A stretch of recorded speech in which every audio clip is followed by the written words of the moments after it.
আমাদের দেশে যে কোরবানি পশুর যে চামড়া, এটা দেখা যাচ্ছে যে একটা গরুর দেখা যেত চামড়া প্রায় ১,০০০-১,২০০ টাকা পর্যন্ত বিক্রি হতো, ১,৪০০ টাকা পর্যন্ত। আর ছাগলের চামড়া বা এই ধরনের পশুগুলার চামড়ার ক্ষেত্রে ৫০০-৬০০ টাকা পর্যন্ত বিক্রি হতো। এখন সেই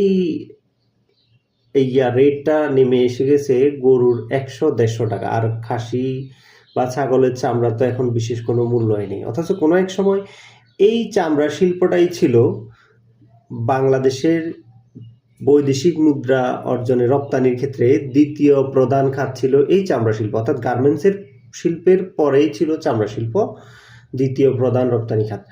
ধীরে ধীরে এই জিনিসটা এখন প্রায় একেবারে ধ্বংসের শেষ পর্যায়ে এসে পৌঁছে গেছে। আমরা দেখেছি যখন বিগত ওই যে আওয়ামী লীগ সরকারের সময় শেষের দিকে এই চামড়া শিল্প নিয়ে বিভিন্ন ধরনের সিন্ডিকেট তৈরি হয়েছে। এই সিন্ডিকেটগুলার কারণে দীর্ঘদিন ধরে এই কোরবানি পশুর চামড়াগুলা ঈদ আসার আগে ওরা এমনভাবে একটা গোষ্ঠী তৈরি হয়েছে যে এরা এমন একটা রেট নির্ধারণ করেছে যে রেটে সাধারণত চামড়া বিক্রি করলে বিশেষ কোনো ফায়দা হবে না, এত ন্যূনতম একটা রেট পর্যায়ে চলে এসেছে। এই সিন্ডিকেটটা ভাঙতে পারেনি। এরপরে ডক্টর ইউনূস সরকার আসছে, তাও এই সিন্ডিকেটটা ভাঙতে পারেনি। এবং বর্তমান যে বিএনপি সরকার এসছে, এটারও এই যে প্রথম কোরবানির ঈদটা গেল, এটাতেও কিন্তু সেই আগের সিন্ডিকেট চক্র সক্রিয় রয়েছে।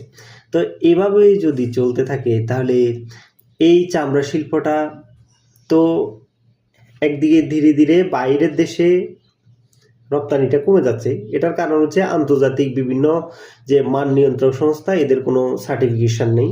এটা হলো একটা কারণ। আরেকটা হচ্ছে যে চামড়ার গুণগত মান সংরক্ষণ করা হয় না। এই ধরনের বিভিন্ন কারণে এখন চামড়া শিল্পটা প্রায় ধ্বংসের দিকে। তাহলে এই ধ্বংসের দিকে যদি তিনটা সরকার যদি একই অবস্থানে এভাবে চলতে থাকে, তো তাহলে এটার ডেভেলপমেন্ট নিয়ে আসবে কে? এটার সাথে যে এই চামড়া শিল্পের যে এই বিপর্যয়ের সাথে যে মানে আমাদের সামাজিক যে একটা প্রবলেম তৈরি হবে, সেটা আমি একটু ছোট করে বলতে চাই। যেমন এই চামড়াগুলো তো মূলত ঈদের দিন বা ওই সময় সংগ্রহ করে কে? কোরবানির সময় ম্যাক্সিমাম চামড়া তো তখনই মূলত সংগ্রহিত হয়। কারা সংগ্রহ করে? দেখা যায় যে বিভিন্ন এতিমখানার বা কিছু যে মাদ্রাসা এই ধরনের প্রতিষ্ঠানগুলার ছাত্ররা এগুলো সংগ্রহ করে। এখন কথা হচ্ছে মাদ্রাসার এই অর্থনৈতিক সংস্থান এই চামড়া বিক্রয় বা চামড়ার ব্যবসার সাথে তারা জড়িত হয়ে তারা সারা বছরের একটা এর থেকে ইনকামের ব্যবস্থা করে এবং এটা দিয়ে তারা সারা বছর বিভিন্ন রকম খরচ চালায়। বিশেষ করে আমি যেটা এখানে হাইলাইটস করবো সেটা হচ্ছে এতিমখানা।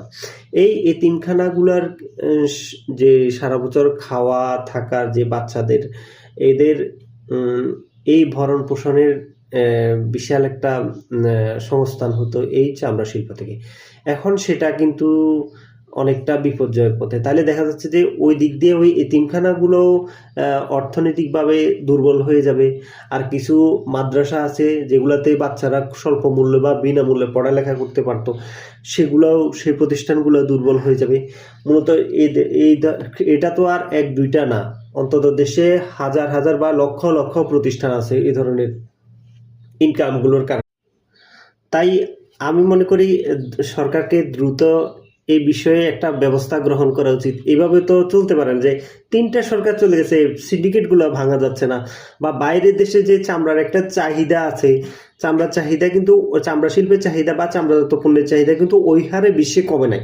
কিন্তু বাংলাদেশে চামড়া শিল্পের যে একটা বিপর্যয় তৈরি হয়েছে, এই বিষয়টা যদি সরকার বিষয়টা যদি নজর না দেয়, তাহলে এটার সাথে যে সামাজিক যে বিভিন্ন শ্রেণীর যে অর্থনৈতিক যে সংস্থা, অর্থনৈতিক বিষয়গুলা যে চামড়া শিল্পের কর্মসংস্থানের যে ব্যাহত হবে, এখানে নতুন নতুন কর্মসংস্থান তৈরি হবে না। পাশাপাশি এটার সাথে যে জড়িত যারা এতিমখানা বা মাদ্রাসা, এগুলা তাদের অর্থসংস্থান দুর্বল হয়ে যাবে। যে সামাজিক যে সমস্যাগুলো তৈরি হবে, এই সমস্যাগুলো কিন্তু ছোট না, এটা অনেক বড়। কারণ সারা দেশে হাজার হাজার লক্ষ লক্ষ মাদ্রাসায় তিনখানা রয়েছে। এই শিল্পের উপর নির্ভর করে তাদের একটা বাৎসরিক ইনকামের বড় একটা সোর্স এটা ছিল, বা এটাই এই ক্ষেত্রটাই। তাহলে সরকার যদি এই বিষয়টা ডেভেলপ করে তাহলে ওই সাইডটা কিন্তু অনেক ডেভেলপ হয়ে যাবে।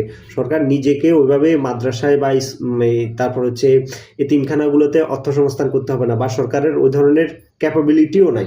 তাহলে আমি মনে করব এই সাইডটা যদি ডেভেলপ করে তাহলে গভর্নমেন্ট